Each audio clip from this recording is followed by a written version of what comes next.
cuento esto? Porque es muy importante, yo siempre digo lo siguiente, no es lo mismo presentarle a Dios tus planes y pedirle que te los bendiga. Eso es una cosa, está bien y es correcto, pero es algo mejor ir a Dios como si fuera con una hoja en blanco, y decirle, Señor, acá está mi firma abajo, yo ya firmé, vos escribí lo que vos quieras en esta hoja, escribí tu plan, escribí tu diseño para mi vida, lo que vos digas, amén.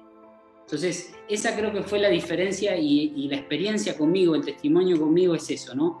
Que cuando yo tenía mis sueños, pero cuando los dejé a un lado para decir, Señor, ¿cuáles son los tuyos? De repente descubrí que los sueños de Dios eran muchísimo más grandes que los míos. Y que lo que yo podía soñar ni siquiera se comparaba con los grandes sueños que Dios tenía para mi vida, ¿no? Entonces, qué importante es eso. Si estamos hablando del cambio, empecemos a cambiar nuestros sueños por los sueños de Dios, que siempre los caminos de Él son mayores, son más altos, son mejores, y realmente Él va a cumplir y hacer grandes cosas en la vida de cada uno, ¿no? Y bueno, se van sumando personas, saludamos a todos ellos, pero también hay otras personas que no conocen mucho lo que son las campañas, y me gustaría que nos tomemos este tiempo para poder hablar y para que podamos expresar y enseñar qué significa una campaña, qué se hace en una campaña.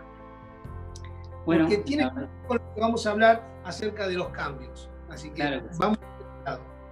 Mirá, Isma, a mí me encanta un pasaje de Jesús, la verdad que cuando lo descubrí como que me explotó el corazón y la mente, ¿no? Porque de repente a Jesús está predicando en Jerusalén, se le acercan los fariseos, los religiosos, y le dicen, maestro, tenés que irte de Jerusalén porque Herodes quiere matarte. Estaba complicado el asunto, ¿no? Y Jesús, lejos de decir, sí, yo no quiero tener nada que ver con Herodes, no quiero ocasionar problemas, nada, él dice, yo tengo que seguir predicando. Entonces dice, vayan y díganle a esa zorra, eso está en Lucas, si uno lo busca, Lucas 11, fíjense cómo lo llama al gobernante de la época, qué duro que fue Jesús, ¿no? Vayan y díganle a esa zorra, que como en el Antiguo Testamento decía Cantar de los Cantares, que las zorras eran las pequeñas zorras las que reinaban la viña, el reino de Dios, ¿no? Vayan y díganle a esa zorra que voy a seguir expulsando demonios, voy a seguir sanando enfermos y al tercer día completo mi obra, la salvación de las almas. Entonces, si vos me preguntás qué es una campaña es el ministerio de Jesús en la tierra a través del Espíritu Santo y de la Iglesia.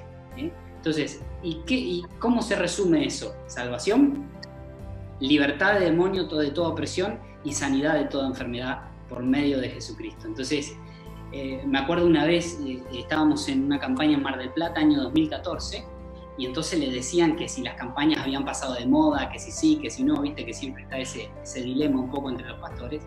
Y me acuerdo de que el hermano Carlos dijo esto, dice, una campaña no es el ministerio o el invento de un hombre, no es una moda que va a pasar.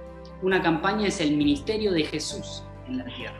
Y a mí siempre me quedó eso guardado en el corazón, porque me di cuenta que de alguna forma nunca va a terminar la campaña, porque es lo que Jesús sigue haciendo hoy a través de la iglesia. Una campaña de salvación, una campaña de libertad, expulsar demonios, una campaña de sanidad. Entonces nunca va a acabar eso, porque es la acción del Espíritu Santo a través de la iglesia, es el ministerio de Cristo que sigue actuando en la iglesia. Entonces yo creo que realmente eso, ¿no?, es una campaña. Mira, y a través de los tiempos y de cada campaña o de cada expresión de amor de Jesús, que la vemos constantemente, vemos cambios. Ahora, Nico, me encantaría que podamos entender, ¿nosotros debemos reaccionar o accionar ante el cambio? ¿Qué pensás vos? Bueno, no, claramente que nosotros tenemos que tomar la delantera, ser proactivos, como dicen por ahí, ¿no? Accionar. No esperar que la situación nos empuje y entonces, como cuando estamos entre la espada y la pared, decimos, bueno, ahora que las papas queman, como dice el dicho por ahí, voy a tener que hacer algo. No, verla de antemano, ver cómo está la cosa y entonces accionar conforme al Espíritu Santo. Te digo un último, siempre acá en el Evangelio de Mateo 11, 7, cuando le van a preguntar a los discípulos de Juan el Bautista, dice, Jesús le comenzó a decir de Juan el Bautista a la gente, ¿qué salisteis a ver al desierto? ¿Una caña sacudida por el viento? Y está empezando sigue dando características de Juan, diciendo que es el mayor de los profetas y demás. Y me llamó mucho la atención, una caña sacudida por el viento. Y me quedé pensando qué significará. Y de repente me di cuenta de algo, que la misma palabra griega o hebrea para viento es la palabra para espíritu, para soplo. El viento sopla por donde quiere y oye su sonido, no sabe dónde viene ni dónde va, ¿no? Entonces, una caña sacudida por el espíritu. Podríamos decir que Juan el Bautista era alguien que se dejaba sacudir por el Espíritu Santo, se dejaba mecer, se dejaba guiar por el Espíritu de Dios, entendía por dónde el Espíritu soplaba y entonces de alguna forma él activaba los cambios en su vida basado no en una situación exterior que lo oprimía, sino basado en una guía interna del Espíritu Santo.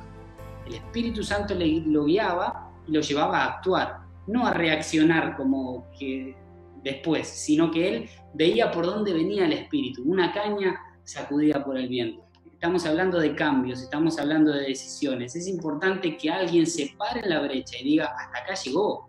Ya a partir de mí, ya no va a volver a pasar. A partir de en mi vida, a partir de que tengo a Cristo, ya ahora no voy a repetir la historia. Todo lo que venía mal, yo voy a hacer como una especie de dique de contención en mi familia para que esas aguas del pasado queden atrás y ahora todo sea hecho nuevo.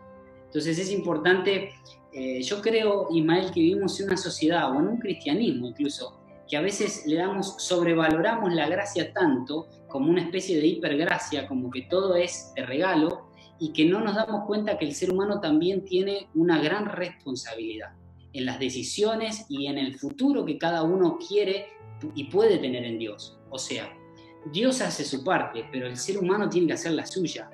Si vos no perdonás, si estás del otro lado y de repente te pasó lo mismo que a mí, fuiste criado sin papá, o lo que es peor, a lo mejor tuviste un papá, pero fue violento, o golpeador, o quién sabe cuántas cosas más, y de repente vos no perdonás, Dios no puede, por más que Él quiera bendecirte, sobrepasar tu libre albedrío, y no puede de alguna forma darte toda la bendición que Él planeó para tu vida y para la mía, ¿no? Entonces es importante que entendamos que si bien la gracia de Dios es hermosa y es para disfrutar, ni siquiera la gracia es gratis, porque a Jesús le costó caro, le costó toda su sangre. Entonces es importante entender algo, que nosotros tenemos, Dios hace su parte, pero nosotros tenemos que hacer la nuestra. Si tenemos que perdonar, tenemos que hacerlo. Si tenemos que ponernos a clamar, hagámoslo. Si tenemos que ponernos de rodillas diciendo, Señor, ya no quiero que esta maldición se pase en mi familia, o no quiero que tal cosa opaque el futuro que vos tenés para mi vida. Yo creo, Ismael, que la gente que logra cosas en la vida, en Dios también estoy hablando, es gente intencional.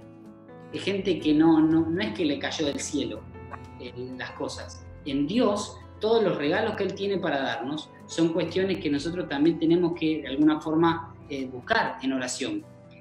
Si ponemos el ejemplo de Carlos, Carlos no sería quien es, ni hubiera llegado a donde llegó, de no ser por las largas horas de clamor, de lágrimas, de búsqueda intensa en Dios.